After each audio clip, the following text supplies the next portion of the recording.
নমস্কার বন্ধুরা, আজ নিয়ে এসেছি কিন্তু দারুণ একটা রান্না বললে ভুল হবে। এখানে রান্নার কোনো ব্যাপারই নেই, সবটাই হচ্ছে মাখামাখির ব্যাপার।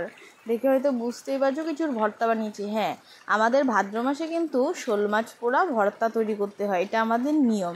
তাই সেটা যেরকম নিয়মও, আর আমার খেতে লাগে ভীষণই ভালো। এটা দিয়ে গরম গরম কিন্তু ভাত খেতেই বেশি ভালো লাগে। গরম ধোয়াটা ভাতের সাথে এরকম একটা ভর্তা থাকবে, দেখবেন খেতে লাগে ভীষণই ভালো। আর সেই ভর্তাটাই আজ আপনাদের সাথে শেয়ার করব। প্রথমেই দেখতে পাচ্ছেন শোল মাছটা আমি কিন্তু কেটে নিচ্ছি, চিকন চিকন করে পিস করেছি, কেননা এগুলোকে পোড়াতে হবে। অনেকে কিন্তু এটা কলা পাতায়ও পোড়ায়, কলা পাতায় পোড়ালে সেই পোড়া পোড়া ব্যাপারটা ঠিক আসে না। আর ডাইরেক্ট উনুনে দিয়ে দিলাম, দেখতেই পাচ্ছেন গরম লাগছিল হাতে, তাই কিন্তু আর দেখাতে পারিনি।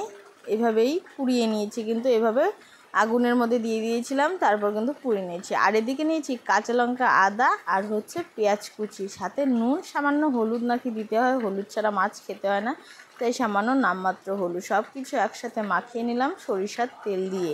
বাস রেডি। কেমন হয়েছে জানিও।